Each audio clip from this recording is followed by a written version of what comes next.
This question is from Caleb. Caleb says, how do you overcome the feeling that you aren't doing enough? I have a little girl on the way. Congratulations. We're saving 23% of our income. Any pointers from you parents on self-assurance strategies? And I think financial mutants, we always fall into this trap. We always think, man, I could do more. I could do better. I'm behind. I'm not doing enough. I think achievers have that problem. So what are some things, Brian, being a high achiever, that you figured out early on that helped you say, hey, you know what, it's okay. I'm going to be all right. Yeah, I think this is definitely a financial mutant skill, or it's a characteristic, is we're hard charging. A lot of people, and I've picked on Bo. Like, Bo, sometimes slow down, enjoy the season of life you're in, because it moves fast. All phases, your 20s when you don't have a lot of money and you're kind of getting your start, and then your 30s, the messy middle where you got the family. Every decade or season of your life is going to have a different flavor, a different experience or memory and scars and other things that will leave on you, but it also will have a sweetness to it. So you got to make sure you slow it down to enjoy it, because that's a risk that us achievers struggle with. So how do you do that? That's really the question Caleb's asking, is because it's easy to say that, to enjoy the moment, but how do you actually, because us financial mutants, we're analytical beasts. We need to kind of know. And that's one of the reasons that, look, if you go to learn.moneyguy.com, we have the Know Your Number. I have people all the time that, Caleb gave his age. He did not. He just says he has a I had somebody else reach out to me and we had a good dialogue. They were in their early 40s. And they're like, my family's like, why are we doing vacation this way?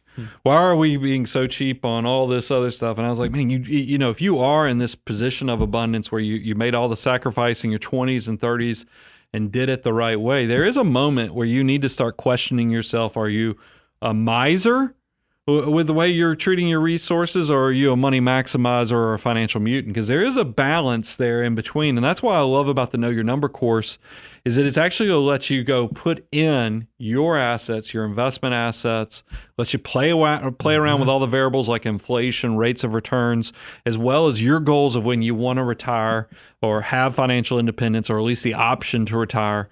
And then you can start, running the 3D plans. You can do the dream plan, you can do the down-to-earth plan, and then you can even do the do-do plan to, if things go really horrible for you.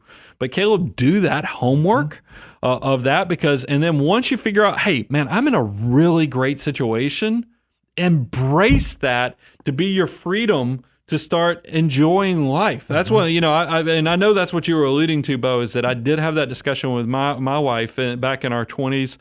I was like, if we can save really strong, in a way that others are not doing it, we're going to be able to make choices that others will dream about, go on vacations and do, because we did the heavy lifting earlier. Make sure you're being respectful to all those different stages.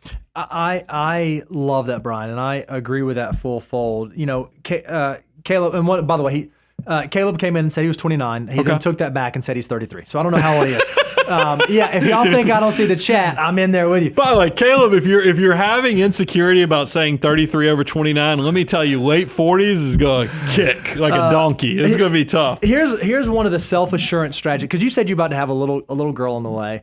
This was so helpful for me and my wife early on. Nobody has this life figured out. Like every parent who you'll figure out real quick when you become a parent, holy cow, my parents didn't know what they were doing. And then even we as parents, what we try to do is we try to do the best we can with what we got. We try to do the best we can with what we got. That's true in parenting. It's also true in your finances. I mean, when I very first started working, when I very first began my career, I did not start saving 25%.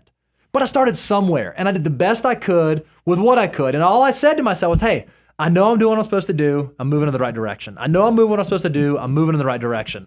And then we had kids. Every night we go to bed, we'd be like, hey, that kid survived today. Me and my wife, high five. Let's celebrate. And then we did it again, and then we did it again, and then we did it again. So no one has it figured out, and I think there is some peace that we can find in that. Don't worry about, am I doing everything perfectly right? Am I moving every situation exactly? That's why we do the financial order of operations. That's why we say, hey, if you can save 25% of your gross income, or if you can be moving towards saving 25% of your gross income, then you are moving in the right direction. Just breathe, relax, understand, hey, we're all on this rock together, moving in the same direction, and we do the best that we can with what we got. That's what I got. Yeah, definitely lean into the financial order of operations, though. moneyguy.com/resources, because it at least gives you the peace of mind that you've thought about all the different things. That's why the system was created.